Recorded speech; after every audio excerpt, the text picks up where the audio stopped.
Get your films on with the Blurs. Once an idea has taken hold of the brain, it's almost impossible to eradicate. Unpacking movies has never been more spot on, woke, fire, and just plain lit. They are lit all the time. So if you're unsure whether or not to plop down some cash for a film, check out the Blurs. When a man with a 45 meets a man with a rifle, the man with a pistol is a dead man. Brondo's got what plants crave. It's got electrolyte. You really only need to hang mean bastards. But mean bastards, you need to hang. Don't say you weren't warned. Ridiculous. Here's Brandon and Jeff. All right. So it's been a minute since we talked about this shit, but Netflix basically won the battle for Warner Brothers. But now, since David Ellison has been a fucking bitch about it, like, I mean, like, the biggest bitch you can be, they gotta go back and reconsider their deal. They're gonna do it tomorrow, and I'm just like, yo, I don't think this is gonna change anything. I think they're just reconsidering it just to shut this nigga up. Just to say that they did it, right? I mean, he's on some Kendall Roy shit. He's really on some like, I can't, I refuse to lose bullshit. And the reason why, Jeff, I don't know if you know this, is just because Zaslav has been making deals with this dude before he even put the for sale sign up, and this nigga was fucking him over on deals. Like, the biggest one is South Park and how they got fucked on the South Park deal. There's a couple other deals too where this nigga would say one thing and then do something else and fuck them over, and he's like, I don't, and he straight up said, he's like, I don't trust him as a person, I don't trust him as a businessman. And that's something coming from, you know, Zaslav, right? That's like the man who pretty much gutted Warner Brothers is like, I don't trust this motherfucker. You know, and the fact that like Paramount has yet to put up an offer as good as Netflix. Netflix is getting so tired of this. The last thing they said is like, yo, our current offer is now all cash because we're tired of this shit. Right. And look, I don't care how wealthy the Ellisons are. Like, this is Netflix. That's what I was about to say. They don't even have the cash, bro. They don't have the cash for this shit. Right. Like, Netflix will set piles of money on fire. Yes. Like the Joker. Before they lose. Like the Joker. Right? Like that pyramid of money the Joker sets on fire, that is a fucking weekend to Netflix. Right. That's like Netflix's money's on the bottom. Right? It'll burn the ships. Right? It'll do some from I can't even pronounce it. Conquistador shit where they'll land on an island and they'll burn the ship, so you got no other choice but to survive.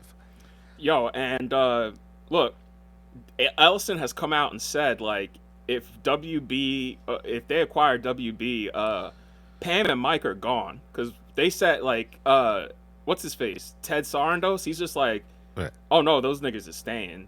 Zaslav is just like, I went with Netflix because they're going to keep me head of Warner Brothers. And guess what? I'm keeping Pam and Mike. So, like, and you know what? We still have yet to see a movie from the Skydance version of Paramount. We're still getting movies from the previous regime. Right. So, and like, I don't trust David Ellison's creative decisions. Right. And here's the thing. David Ellison, straight off the bat, like you said, I'm going to fire the two people who have made Warner Brothers profitable. Like, the two like, literally, Warner Brothers has two Best Picture noms in the Oscars, but you're gonna get rid of the motherfuckers who did that, who made that happen. Get the fuck out of here. Oh man, yeah. And apparently some actor was complaining that he can't get a DC movie. I can't remember what actor it was, and Ellison straight up promised him, he was like, yeah, if I get Warner Brothers, not only will we get your movie made, but James Gunn will not be running DC films. See, right? Like, it's like he's actively sabotaging his own shit, right? Because all the shit that you should not say, he is saying. know, man. Like I don't like at a certain point I'm just like, yo, yeah, like what is it going to take? The fact that like even the federal court is like, we're busy trying to regulate this Netflix shit. You need to go away and fuck off, because everybody knows it's not happening. Right. And eventually, I don't even think Netflix is going to acquire Warner Brothers, because this shit's gonna take time. And by the time, like, I have a feeling by the time everything's said and done, there's probably gonna be a new regime in office, and they're gonna be like, nah, fuck this. Like, right. like, Look, we can only hope. Yeah. We can only hope. But yeah, the fact that David Ellison is so gung ho on obtaining Warner Brothers, to me, that's a telltale sign that he should not have it. He's a thirsty bitch. He's doing fucking terrible deals. Like the Rush Hour 4 one, I'm just like, excuse me, I'm just like, nah, son. The Rush Hour 4, like the fact that has $100 million budget, Paramount has to pay everything up front. But then Warner Brothers gets the rights back and owns the movie in 10 years. Because remember, Rush Hour is a New Line movie. Right. So the fact that they got to pay for it, pay for marketing, pay for everything, and now it's gone. It's gone. Everything they paid for it in 10 years is gone. Yeah, it's a dumb deal. Right. David Ellison's not a good business person. He just has the bankroll. Right? He's got his daddy's bankroll to keep shit going. Where's Megan during all this? Yo, so here's the thing. This just came out. Apparently, now they're saying Warner Brothers has to engage with offers from Skydance because they are in the shareholders' best interest. But like last time, they will most likely reject the offer because they are firm with Netflix's sale. And it's just like, yeah, because like, yo, Netflix is still guaranteeing $30 a share. And now because they're tired of y'all, they're like, yeah, it's all cash now. Fuck that. Like, right? Yo, like, no, you don't got to wait for shit. Yeah. Yeah. And they're like, yo, no Saudi money here. Right. Not that we know of. Right? Like they have enough respect for the American public that they're like, any of our Saudi money is on the low. Right? You'll never find out about that shit. Yo, listen, this shit is so bad that even now Sir Christopher Nolan, because he's the head of the DGA now, President Nolan, as everybody in the DGA calls him. Like even Guillermo got on stage. He's like, "Thank you, President Nolan." He's like, "It's nice to say president and then have a good name behind it."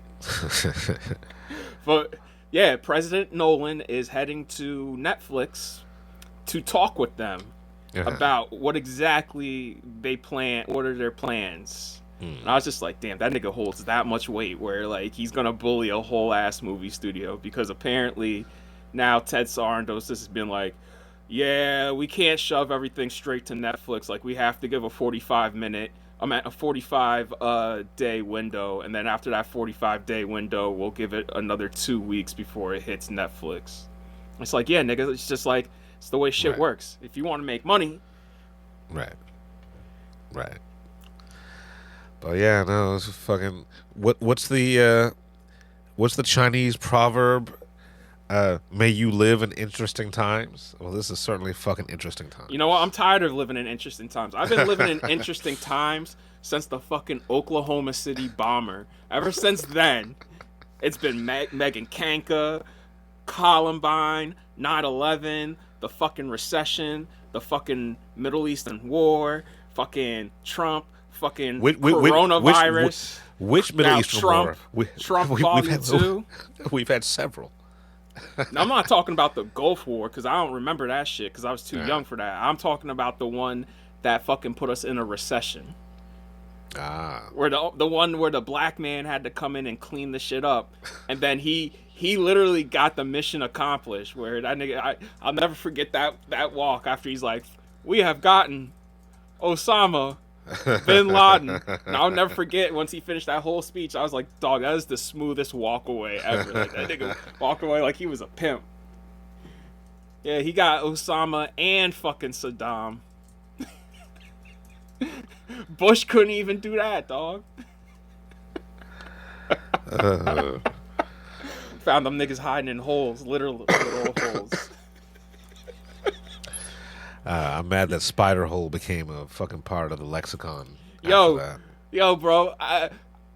If I'm hiding in a hole as like one of the greatest, like one of the most powerful nations in the world has their fucking trained killers descending upon me, and I'm hiding in a hole, I would at that point think, how did I get here? What did I do in my life where I'm hiding in a literal fucking hole in concrete in the middle of the desert while armed, like the most lethal people on earth are literally going to descend upon me?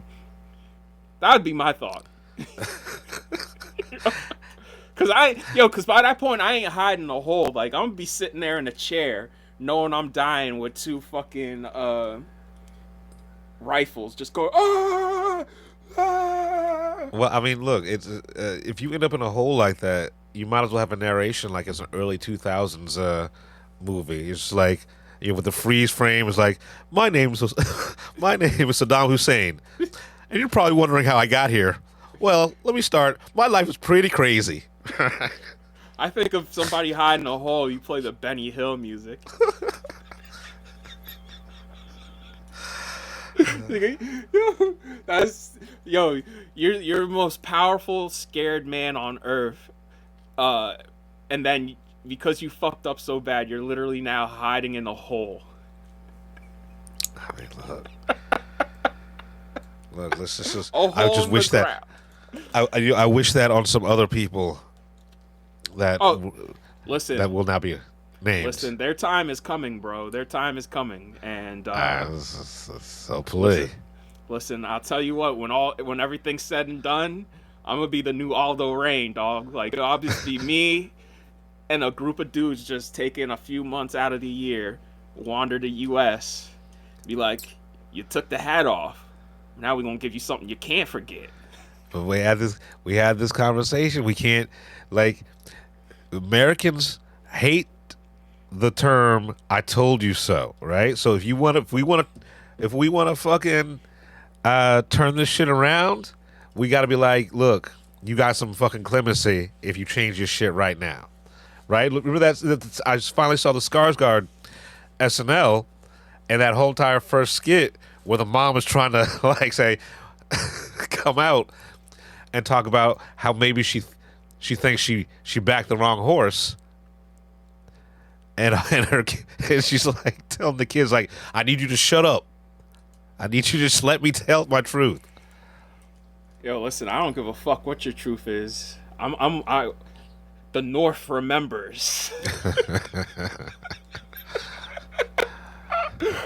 I'll be like, and I'm gonna keep one alive. I'll be like, yo, I want my scalps, but I'm gonna give you something special as a message. You see the nigga take off his hat, you just see MAGA carved in his forehead. Yeah, I mean, look, let's get there first before we have a truth and reconciliation council. But let's get there first, and then we can make those decisions. Because I hate quoting Charlemagne the God, but this is the coldest shit I've heard in a minute. This motherfucker's name is mentioned so many times in the Epstein files. He might as well be platinum. Right? Like it is disgusting. 1 million sold. I've only read one page of the Epstein files, and I regret that, because the shit that nigga did and that page I read, I was just like, this is the most disgusting shit I've ever fucking laid eyes on, dog. I wouldn't even do that to myself. There are smarter people than me out there combing through that shit. Let them do it. Like I will never forget. Now every time I see him on the news, that image pops in my head. I'm like, yo, this nigga's walking free after he did what he did to those little girls, bro. Like, that is fucking wild. Man, look, this dude has been impeached how many times? He is a federal criminal. He's literally a felon. And yet he's still president of the United States. And you know what's crazy? Is like now the people who voted for him have been fucked over so much and are feeling it so much that even now there's infighting in his own fucking base. In his own fucking cabinet. I'm like, yo, you got people working for you who are turning against you. That's fucking wild. Because they don't want to be hung. Right? Because, look, I swear to God, if I were the person to take over afterwards, I'm not carving MAGA in the general public's head, but I will be going after everybody in the administration. Oh yeah, yeah. As a enemy of the state. Oh yeah, yo, listen. Pam Bondi, she would be. Oh, she's getting life. Christy Noem. Pam Bondi, the minister of information, whoever that bitch is, right? Like they're like Cash Cocaine Eyes Patel. Fucking cat, like fucking. Yep, they're all going up for treason. Yeah, man. Yeah, because this is fucking insane madness, y'all. Like, this is a moment in time where people are going to read this in the history books and just look at us and just be like, wow, y'all really just fucking went off the deep end and let it happen. Let's, So, yeah, I'm saying, for me, I will not be hunting down the general public of MAGA, but I will be the first one on the stairs to watch these treasonous, unconstitutional criminals be hung as enemies of the state. Speaking of backstabbing and Trump, a few weeks ago when after Netflix won, because it was a little time after Netflix won, fucking quietly on a Saturday night, it came out that fucking Trump bought shares of both Netflix and Warner Brothers. I was like, wow, no loyalty. No fucking loyalty. Of course he did. Like, no fucking loyalty. And now it's whenever they ask him about it, like, hey, you said you were going to help Paramount get Warner Brothers. Are you planning on helping them? He's like, no, I'm not taking sides. He's like, it's over now. Like, Netflix has it. He's like, it's done. And that's all. He's like, I got nothing to do with that. I was like, wow, bro, after all that posturing. And it's always been about the bag. I don't understand what people are like. It has always been about the money. Yo, that nigga, the Ellisons sold their souls to him, only for him to turn around and been like, well, good on you for doing that, but like, I got paid, so good luck.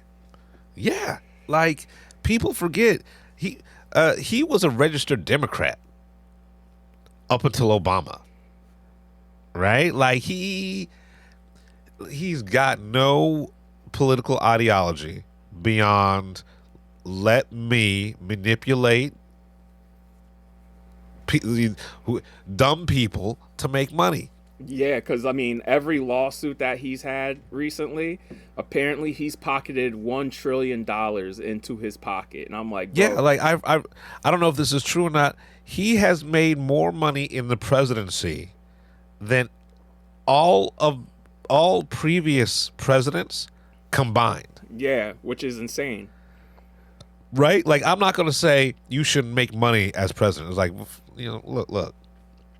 There's a difference between 5 million and a fucking trillion. Right. Like, look, good. Make your money as president, because I think the president, the salary is only $300,000 a year. Yeah. Right. Yeah. So, like, all right, make your money, but defend the Constitution. You can do both. Like, bro, do both. There's motherfuckers who make $12,000 a year who owe 17 in taxes, and I'm like, how do you? How does that happen? Yeah, I don't understand how you owe more than you earned. Meanwhile, this nigga's pocketing $1 trillion in his first year as president. Yeah. So yeah, it's always been about the money. He's never had any loyalty. I read that and I was just like, yo, And and that's what's crazy to me is like Ellison is still gung ho about getting Warner Brothers. I'm like, dog, you don't have anybody anymore. Like Oracle's stock has tanked so much that his dad's just like, yeah, I don't really give a fuck about Warner Brothers anymore. It's literally just him. Right, like he's fucking up the bag, right? And here's it's my on some thing. pride shit. And here's my thing. He's come out and said, like, you know, Paramount will be much stronger with Warner Brothers, and we need Warner Brothers. And I'm like, well, then you shouldn't have bought in Paramount, bro. Like, Right, Paramount was never a force to be reckoned with. Right, and like here's the thing: Paramount needs Warner Brothers to be successful. That's a bad business model. Yeah, in general. Yeah, like how about you make the thing you have successful? Yeah, man. Right, instead of using your dad's money to buy. See, it's like we are living in Succession. This is season 3 of Succession. Well, you know why he wants Warner Brothers so bad, right? Why? For the library and the IP. And I'm just like, yo, listen, Paramount has IP. Right. Y'all could start making money off of it if you start putting out good stuff with it. Look, Star Trek will print money. If it's good. Right? Like, it will, even if it's bad, it prints money. Because, you know, fans. Like, you have an entrenched. How old is Star Trek? 70 years old? They own the rights to G.I. Joe. I'm like, dog, there's only been 3 G.I. Joe movies. Like y'all could. G.I. Joe, don't they own Transformers too? Yeah. I think they own all that Hasbro shit. Like, they own Micronauts and all that shit. And I'm just like, print fucking money. Like, I'm trying to think of Paramount franchises, and it's just like, well, y'all let Netflix steal Beverly Hills Cop from y'all. Right. And they made a good Beverly Hills Cop movie, right? How is it that Netflix made a good Beverly Hills Cop movie? I can't think of, because Paramount doesn't have that many franchises, but y'all gotta be like Lionsgate and just make some like really nice $60 to $40 million like franchise shit. Like, that's how Lionsgate got John Wick. They were like, you know what? Let's make this like $40 million action flick. It was successful. Got a second one. All right, let's give it 60. It was successful. And after John Wick 2, they're like, all right, well, let's roll the dice and give it $100 million. Yeah. And now we have offshoots, spin-offs, yada, yada, yada. The video game looks hard. Wait, I didn't even know there was a video game. What? Yeah, the teaser dropped last night for the John Wick game. Yeah. When's that supposed to come out? Sometime later this year. Man, I gotta get myself a PlayStation 5. It's about time. I saw that John Wick trailer. I was like, damn, so John Wick, GTA, and fucking Wolverine's coming out this year. And I still gotta get Ghost of Yeti because Ghost of Tsushima was amazing. Yeah, like the Wolverine trailer, when that dropped a couple months ago, was like, oh, Jesus Christ. Everybody's saying Death Stranding 2 is what Death Stranding 1 should have been, and it's actually a fun game. I'm like, fuck, all right. Yeah, I mean, I played the demo for Death Stranding, and that's about it. And it was just like, nah, I can't. Yeah, dog, I did the first mission, and I was just like, yo, listen, if the map is this confusing to get me where I need to go, and it's not fun running in a field, dodging these fucking dangerous creatures because I don't have no weapons, I'm good. Yeah, you know what I'm saying? But yeah, I gotta get. I need someone to send me a PlayStation 5. I want that Pro too. If I'm gonna buy it, I'm gonna buy that Pro. Maybe you should hit up Will since he likes showing off that fucking Tom Holland refurbished PlayStation. Man, he don't talk to me no more, man. I told you about that a couple months ago. Yo, that nigga deleted all his social media. I was like, that's what happens when you sell your soul and burn bridges. Wow. Look, like that's that truth and reconciliation. Like, I got no problems with Will at all. Yo, listen, when people start leaving and people are pissed, maybe pump the brakes a bit on the fucking stunting. Especially when it blows up in your face like it did with this. Yeah. So, but if anyone wants to send me a PlayStation 5 Pro, so I can start playing video games in the 21st century, let's do this. Because I'm still rocking that PlayStation 4. Yo, man, I cannot wait to get paid because tomorrow fucking Predator Badlands comes out in 4K and fucking all the President's Men. Right. Criterion just announced that they are finally, for the longest time, they only had the fucking DVD of Kurosawa's Stray Dog. Memorial Day weekend, they're releasing it on Blu-ray and 4K Blu-ray. I was like, fucking finally. Finally, yeah. Speed Racer's coming to 4K Blu-ray finally. Like the cartoon or the Wachowski? The Wachowski movie? one. Okay. Yo, I fuck with that movie hard. Like I said, the one time I watched it, I was high out of my mind. And I was like, this is how you have to watch this movie. Right? Like this is it is literally as close to the cartoon as you can get. Like that is 100%. live, like that is almost watching the live action. It is a live action anime. Right. Like I'm not even gonna try to watch that movie sober. Right? It's like watching Matrix 2, where you just gotta sit, like, you can't think about the plot at all. You just gotta watch it and just be like, this is a live action anime, and this is some of the coolest shit I've ever seen in a movie. Yeah, when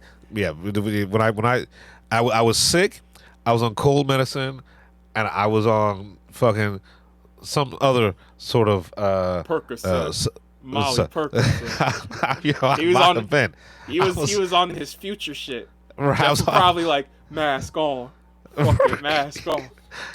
But let me tell you, watching Speed Racer fucked up, I'm like, why does everybody fucking hate this movie? Why did it make $1 billion? Yo, I saw that in IMAX 70 opening night. We worked at Circuit City, and then we closed the store. We're like, all right, let's go fucking the King of Prussia and see Speed Racer. That shit was sold out. IMAX 70. I was drunk as a skunk, and walking out that movie, everybody's looking at me like, how the fuck did you not throw up, my nigga? Oh shit. Yeah, I think I might get high this weekend and watch Speed Racer again. Yeah, bro, I cannot. I was like, that 4K Blu-ray, you know that transfer is gonna be great because they care. They care. Like now, all I need from them is Cloud Atlas, and I'm set. Fair. Because Criterion did Bound. Did they? Yeah. I love. If you have never seen Bound, people who are listening, it is one of the best noirs to come out in the last 25 years, right? And made what? Go ahead. Oh, the only noir. Like, oh, my bad. Go ahead. Yeah, it's sexy as fuck, right? And it made me believe that Jennifer Tilly could act. Oh fuck, that's mean as shit. Am I wrong? No, yo, listen. I always believed in Jennifer Tilly. Like, let's not get it twisted. I ain't going that far.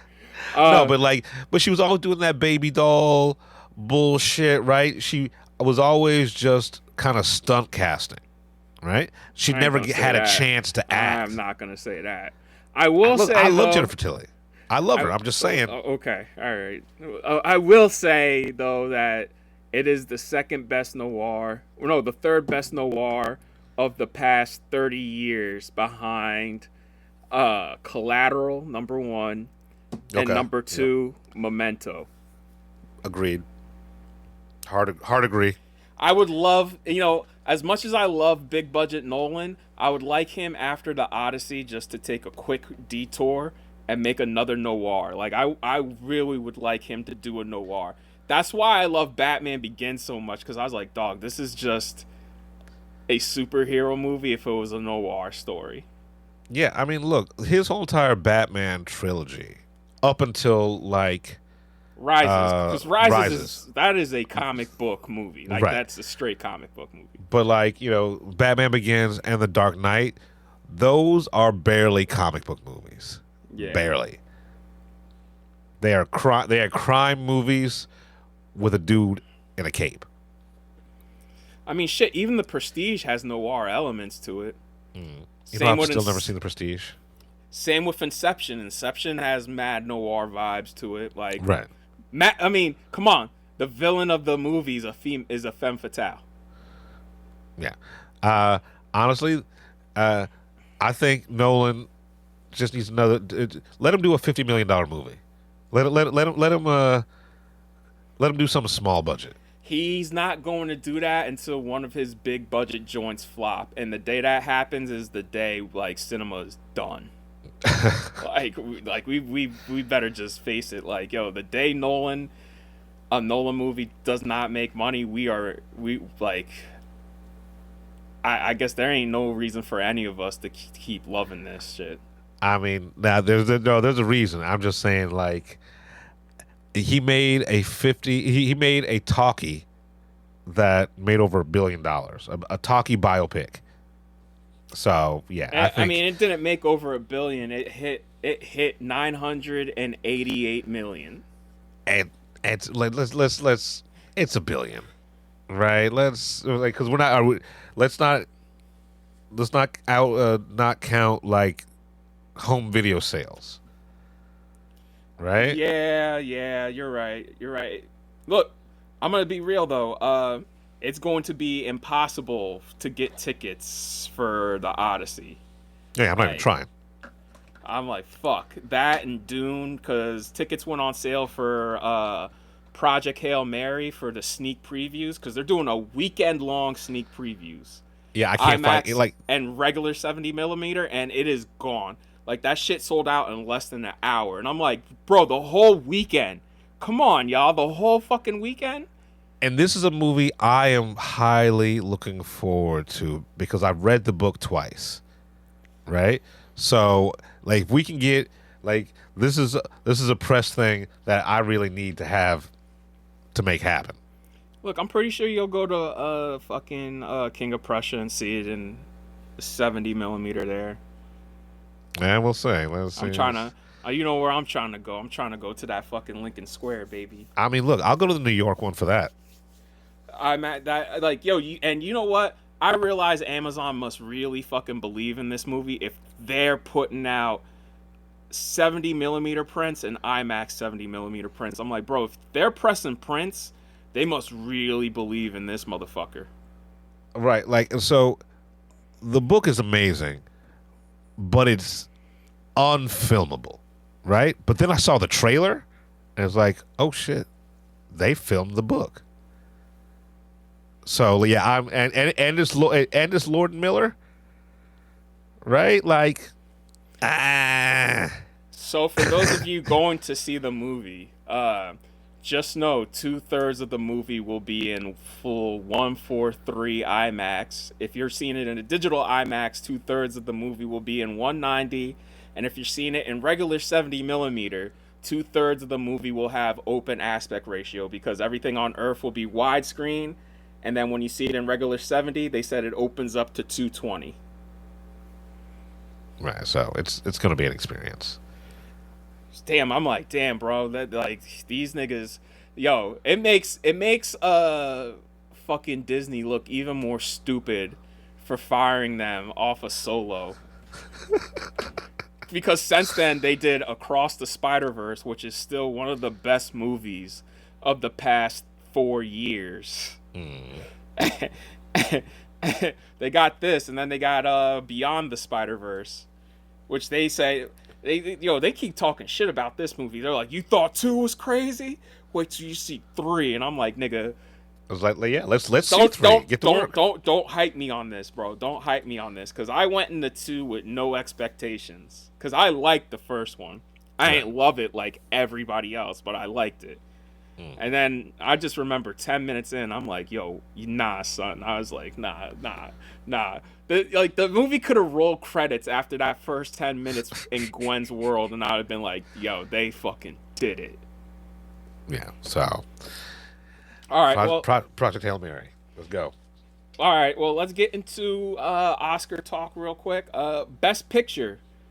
How you feel about F1 being nominated? I'm happy about it. I'm not upset.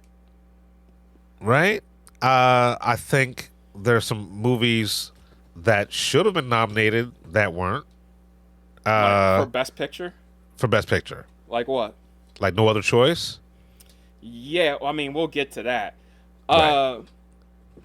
I'm glad it, the one thing that happened to the Oscars is the Weinstein effect, which is all these little indie movies that nobody sees are recognized. And, that's good. But then that also killed the show, because up until that point, up until, the early 2000s, it was literally, big movies everybody went to see that got nominated for Best Picture. And they had...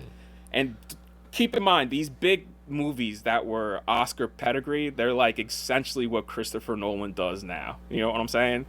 Right. So the fact that F1, I'm okay, y'all are trying to get people back watching the Oscars, and I think this is a right step, because you do got to nominate good studio movies that people have seen. Right. If you want people to give a fuck again, this is the way to do it.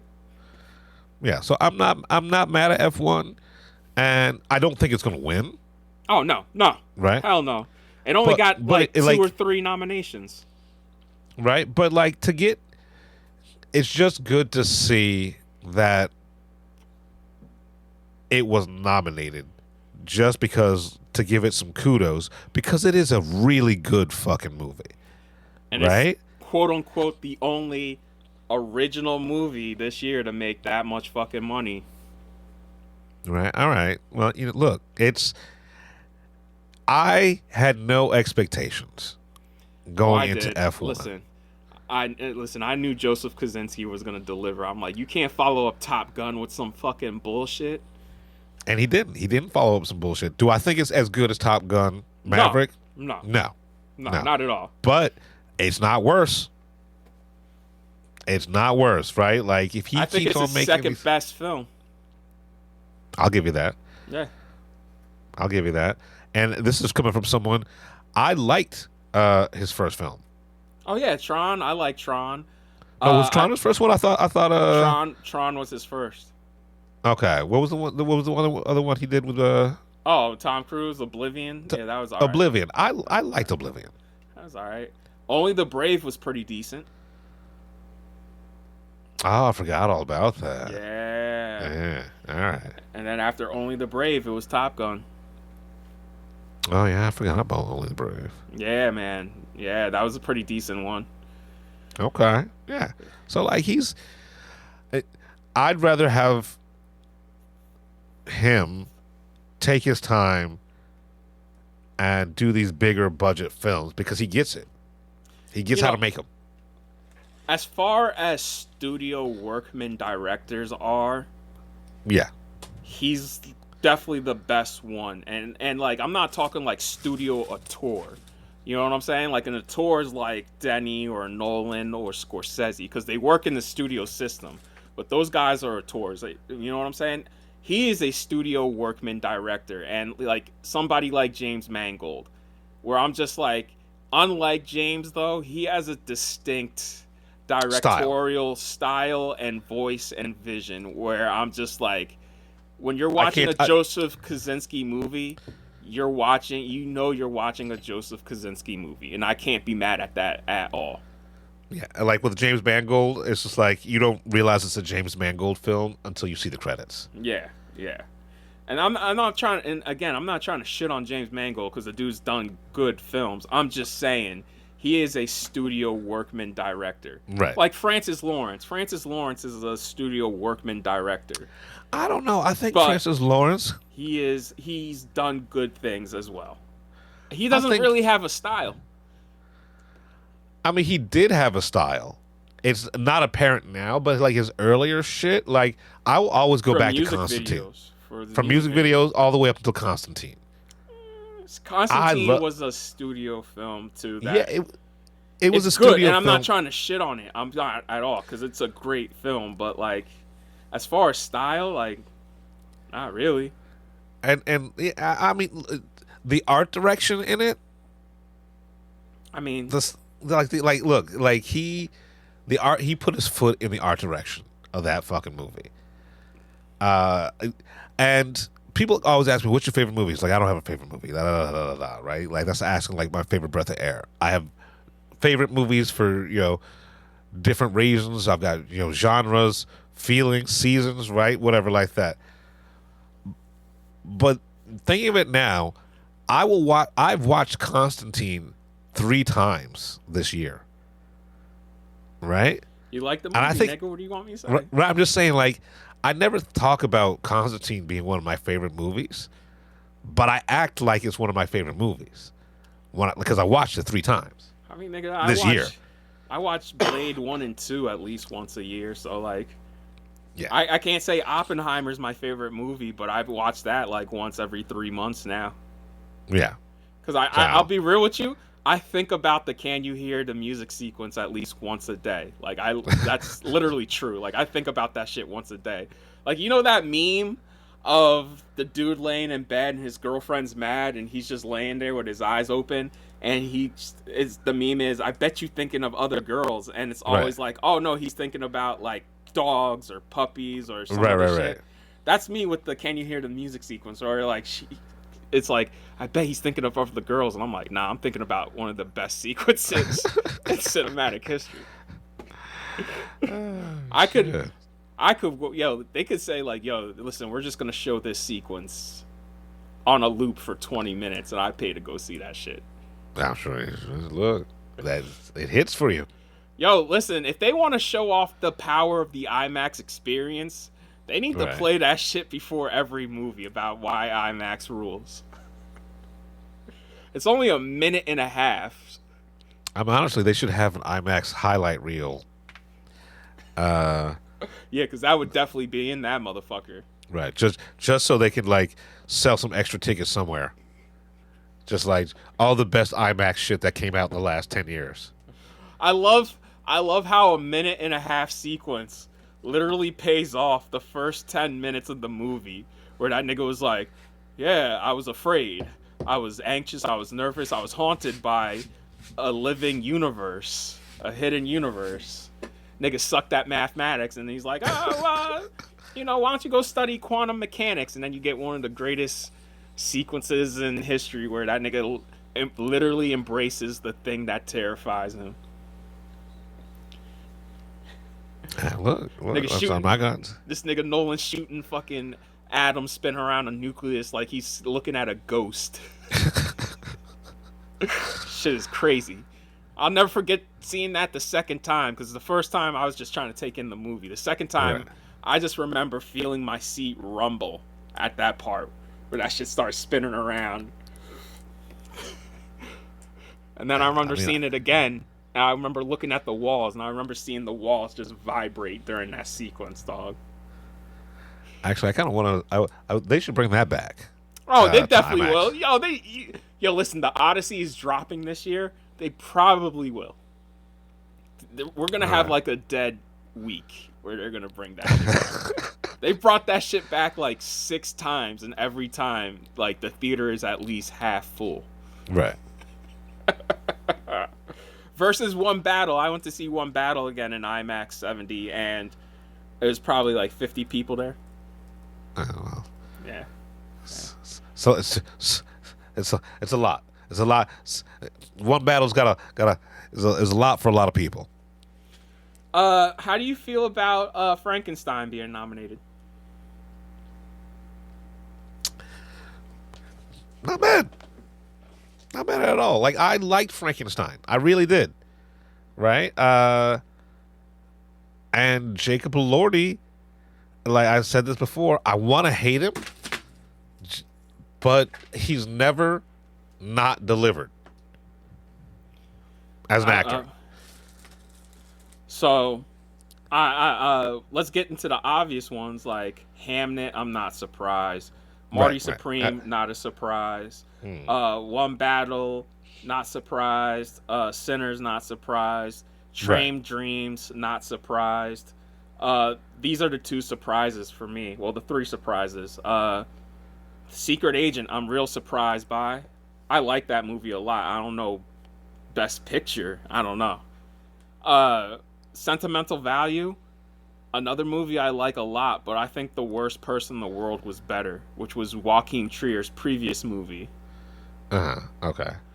I never saw that one. Yeah. And then I like Begonia, but Best Picture, y'all. Like that throws me off. I'm like, bro, really? I was like, there's other shit that came out this year we could have gave Best Picture to. Come on, Begonia. So here's my thoughts on all 3, right? The Secret Agent, they did that not to seem racist, right? But because of all this. How you like? Sinners has 16 nominations, the most in Oscar history. Right. How that's not? How would they be racist if they nominated? If they didn't nominate a movie, a Spanish language, and also Spanish history movie. Portuguese. It takes place in Brazil. But do you understand, like brown people? Yo, right? I'm still here. Just won Best International Feature. You know what I'm saying? What was that? I'm sorry. I'm Still Here just won Best International Feature. That's from Brazil, about Brazilian people. Look, all I'm saying is, after that whole entire Oscars So White campaign a couple of years ago, right? I'm sure the same reason fucking Amelia Perez got nominated. Oh yeah, right? Listen. I watched it again. And I was like, "Damn, I made a mistake." I like this is another one where I was like, "I retract my review, dog." Right, like just like Amelia Perez got nominated, and I'm not saying that The Station Agent is not Secret Agent is not a good movie. Yeah, I'm not saying right? that either. That's not what we're trying to say. We're just saying there's other stuff that's better that should have been nominated. Right, but I think because of the political climate. Like motherfuckers going after, and let's not get it twisted, right? It's Brazilian, it's Portuguese, whatever like that. Most Americans can't tell the difference in the language. Oh yeah, right? yeah. Because I remember one of my former bosses. I recommended her Parasite, and she's like, "Oh yeah, that's that Japanese movie, right? That you told me about a few months ago." I was like, "South Korean." Right. So, I think that's part of the reason that movie got nominated. What was the other one? What? That was a liberal white woman. That's why Get Out becomes more and more true every day. You can't trust white liberals either. It's all performative. Yeah, it's all performative. And Sentimental Value. Good movie. Like, it is a good movie, but it wasn't The Worst Person in the World. Because that movie is amazing. And this one is just, that's good. It's good. Right. Like, I watched it twice. They needed a foreign language film in that category that made white people, like, I like to call it the white diaspora movie, right? It's a foreign language white person film that makes white people feel bad, and they love that shit. I mean, it is a comedy drama, just like Worst Person in the World, because there is Stellan Skarsgård gives his fucking grandson a gift. And that shit had me laughing, where the gift, because he's a film director, so he gives him films. And he gives them 3 films. 2 of them I remember. One was the Piano Teacher by Michael Haneke. And then the other one was Irreversible. Right. But, like...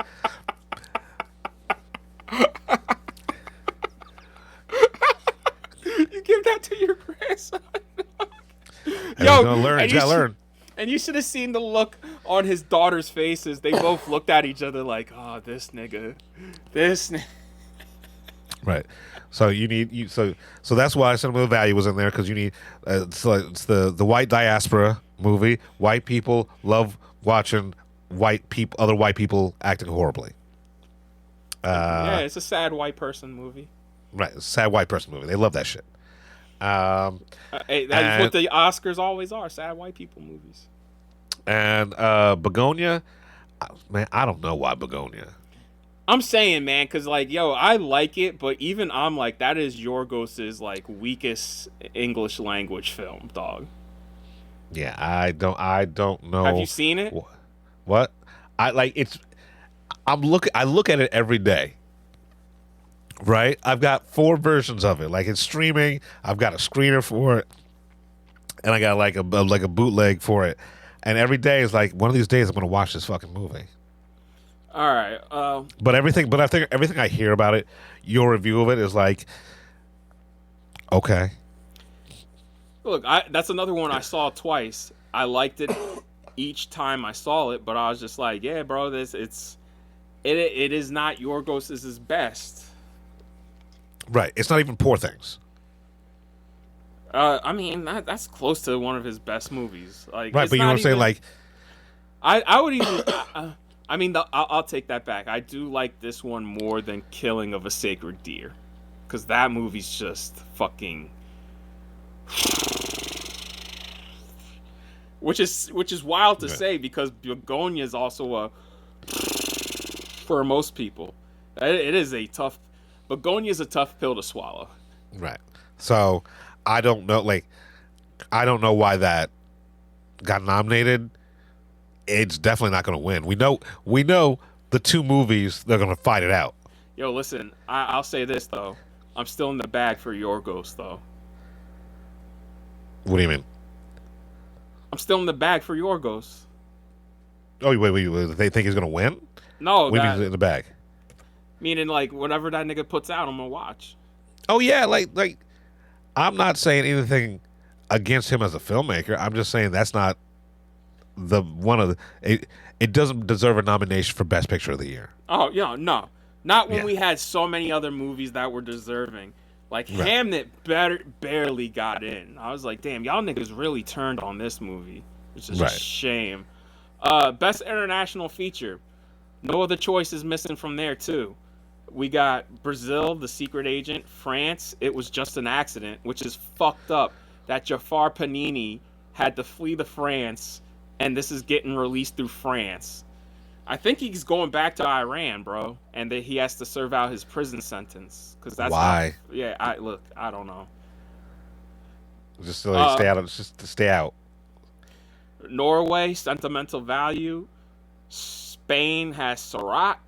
And Tuznia has The Voice of Hin Rajab, which is probably one of the most difficult movies I've ever seen in my life. I've never even heard of this one. What is this? It's about people in Gaza. They're Palestinians working basically working 911 during the invasion. Oh shit! And it uses real calls. Oh, okay.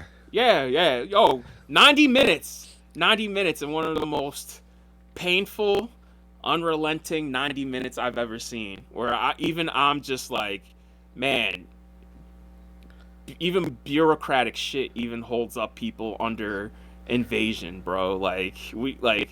Government has to. I cannot wait for the apocalypse to happen, because then I'm gonna be like, I will break into somebody's house. I'll break into a senator's house, and I'd be like, yo, listen, you used to be God, but your God is dead, and no one cares. If there's a hell, I'll see you there. Jesus, all right.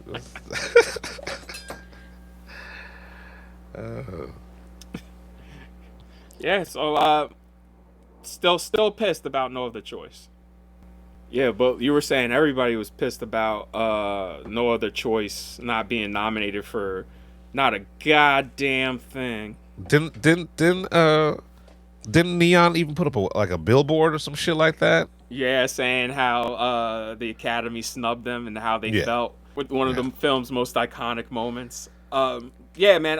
Apparently, there's rumors that the WGA hates him for some reason. It's for something that went down on one of his movies, and they hate him for it, and that's why. Which, if true, that's fucking petty as fuck. Like what could have happened to get him blacklisted that we didn't hear about, right? I really don't know. I can't remember. I heard it on The Big Picture with Sean Fennessy telling Amanda Dobbins that, and I was just like, it was one of the parts where I was doing laundry, so I was half heard it because I was worrying about starting the machine up. Right. But like, yeah, I'm like, what is it though? Like, yeah, that sucks. That sucks, man, because like, there's stuff that Bong's doing in that movie where I'm just like, nobody's doing this type of fucking shit. And just the fact about, like, it's very relevant for a lot of Americans. Like, yo, we're losing our jobs. Nigga, you try to do everything and you keep getting shitted on. So you got, like, no other choice but to, take out the competition. Look, I get it. And I've got my own, like, it resonated with me even more because of some shit that happened last week. I'm not going to get into it, but literally, I was up for a grant as a filmmaker in New Jersey, right? I didn't win, which is fine. It's cool, whatever. It was a possibility, but then I found out who did win. It's my fucking neighbor. Damn. Like, literally, the white guy who moved into my neighborhood 2 years ago, who's also a filmmaker, right? He won, right? It's like, in Black History Month? In Trenton? How dare you? Yeah.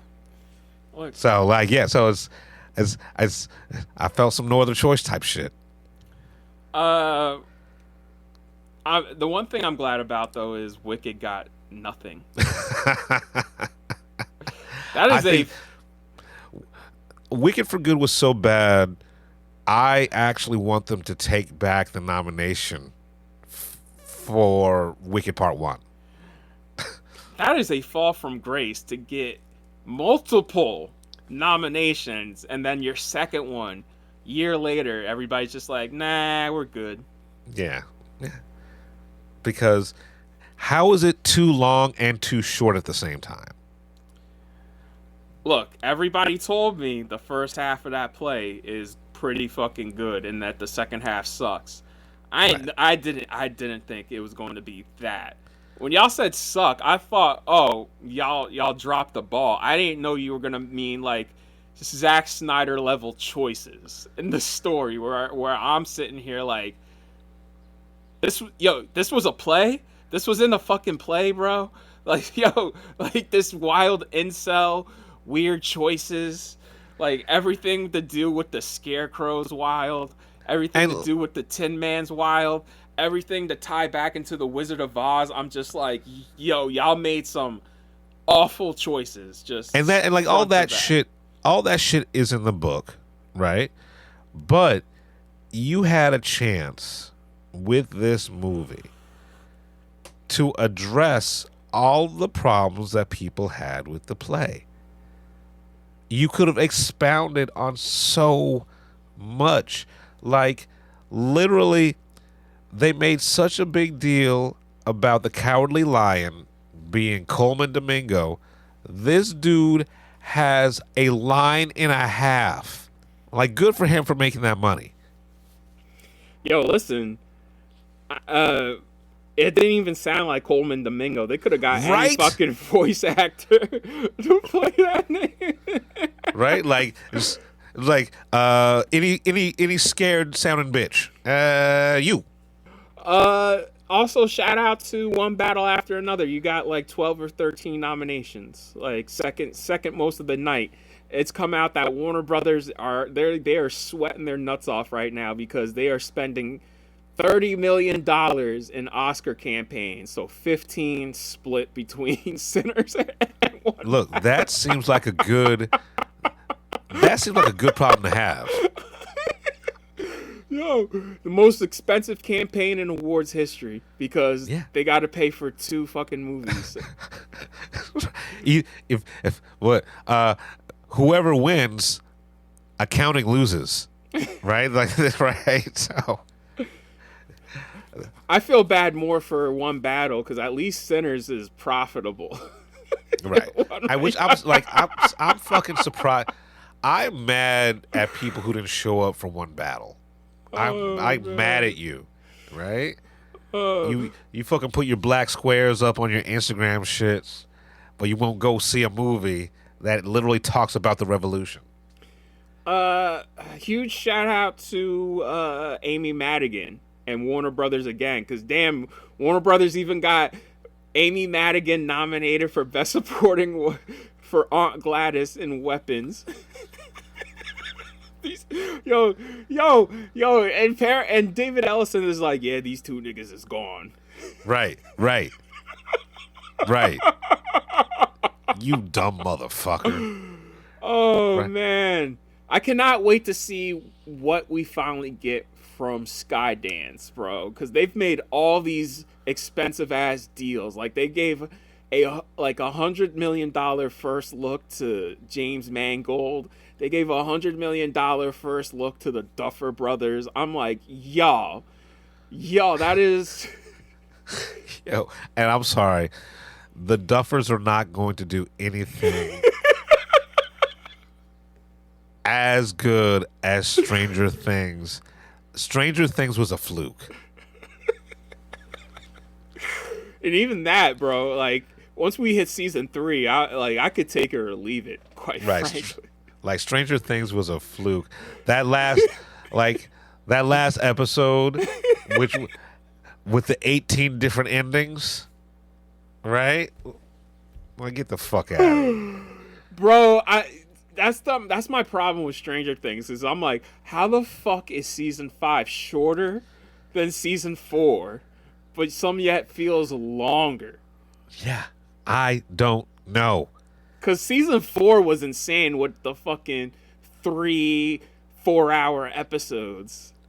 Like, I'll never forget watching season 3, and my brother's like, oh, you're on another episode? I'm like, no, I'm watching the same fucking episode. It's the same fucking episode from an hour ago. I had to build in naps. For both seasons 4 and 5, I had to build in naps.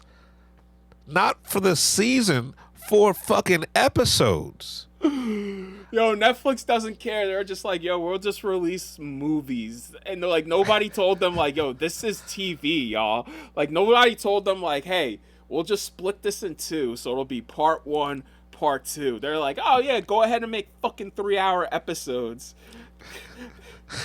That'll take the audacity. 3 weeks to watch. And the audacity of Netflix to ask me, like, oh, are you still watching? It's like, yes, motherfucker, I am still watching. Yo, they would do that after 1 episode because the shit was so long.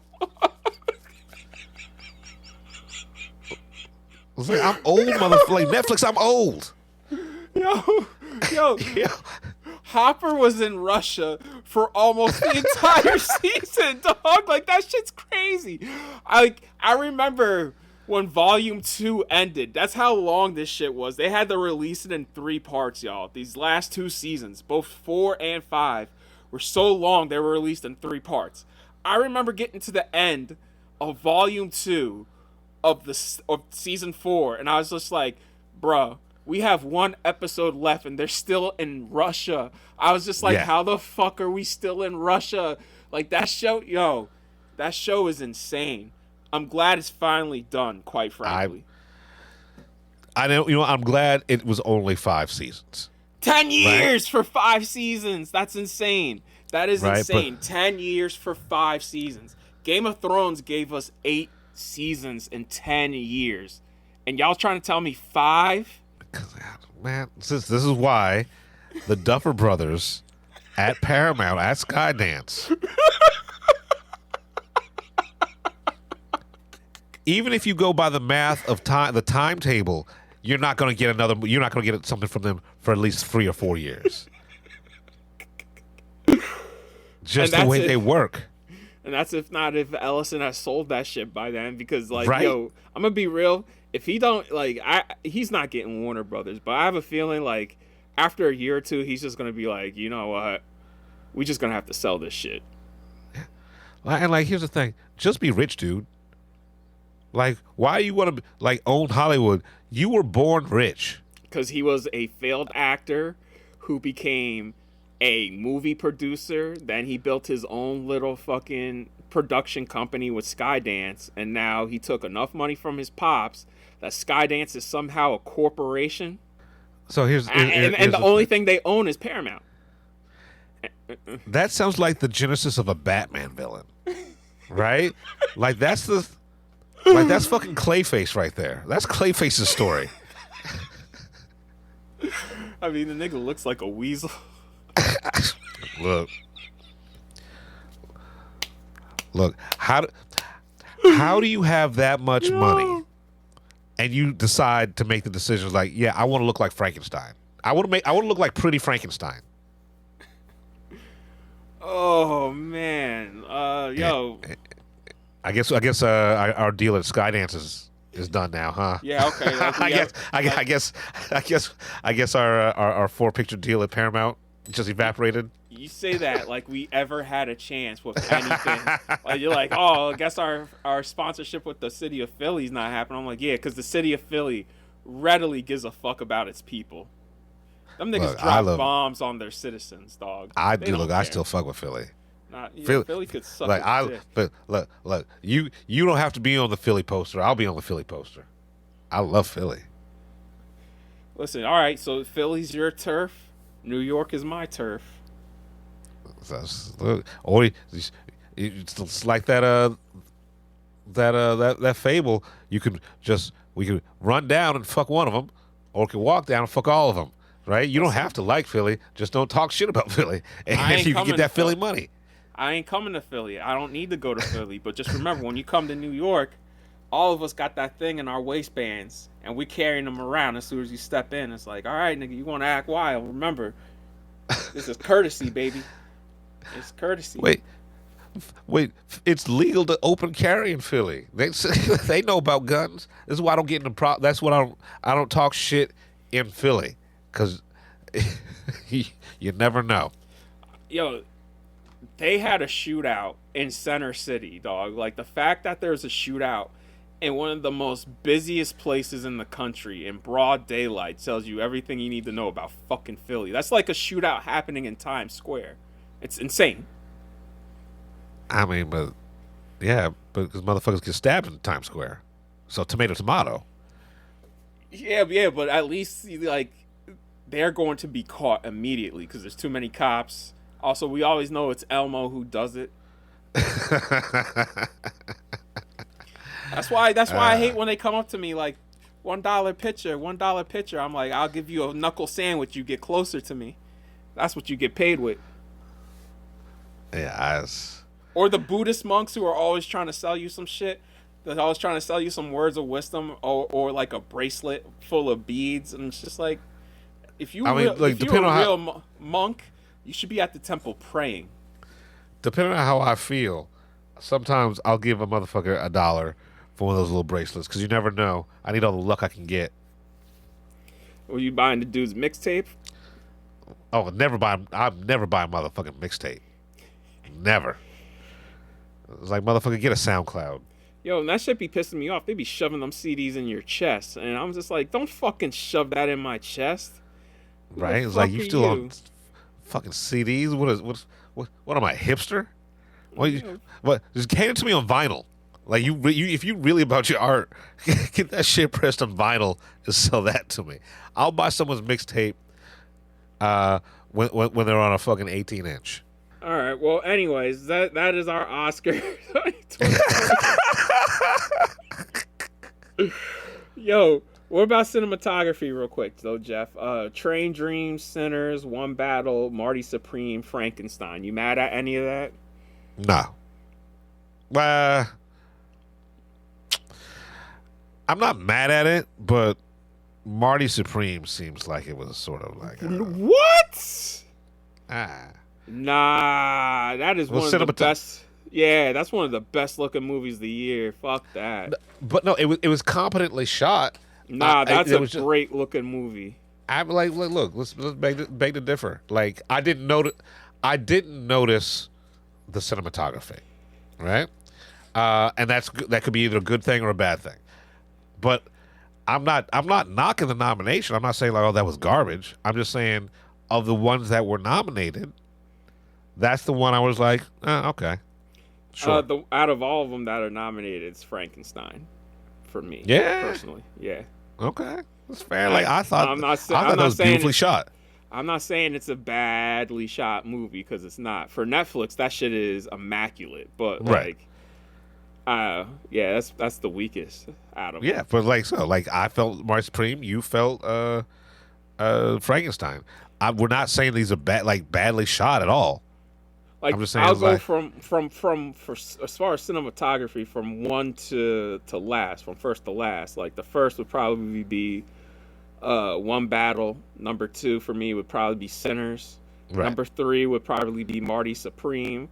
Number 4 would be Train Dreams, and then number 5 would be Frankenstein. Yeah, for me it would be. I would say 4 would be Frankenstein, and 5 would be Marty Supreme. Damn, number 5. Damn, so do you like Train Dreams better than both Frankenstein and Marty Supreme? Yeah, I did. Damn. Yeah. Yeah, but like nothing is gonna be not even like the experimental work that was done in Sinners, right? With the different like cameras, aspect ratios, the IMAX, right? None of that to me beat the use of camera in One Battle After Another. Yeah, One Battle to me is the better. And I don't mean this as any fucking disrespect to Autumn, because she did her fucking thing. For her first time shooting on both, not only film, but IMAX film, like, that's a feat. So, yeah. And that's no fucking, like, weight off of her, but, like, yo, listen, they shot all, and I mean all of One Battle on VistaVision. You know what I'm saying? Yeah. And it's the best use of VistaVision yet. No offense to, I don't mean this as any disrespect to the Brutalist. I don't mean that as any disrespect to Wuthering Heights, but, like, look, One Battle got VistaVision prints and was projected in VistaVision, and seeing it in VistaVision, I mean, look, man. So what I think what we're both saying is, I'm not mad at anyone who's on that list, right? And they all deserve to be on that list. Yeah. Right? I'm just saying I have my favorites. Yeah, same. Like, yo, listen. I'll say this. Watching One Battle After Another again, I was just like, damn, bro. They did do a fucking car chase in downtown LA and, like, destroyed cars. Yeah. Like, that's fucking nuts. Especially for PTA, like, him to do the work he's doing in this movie, for him essentially only doing character pieces for his whole entire career, right? And him to do one of the best car chases, that chase at the end, using those telephoto lenses on that rolling hill, right? That is perhaps one of the best car chases ever captured. I mean, and it's a propulsive movie. For a PTA movie, it moves quick. Yeah, 100%. Like, I'm surprised PTA made a movie that moves that quick.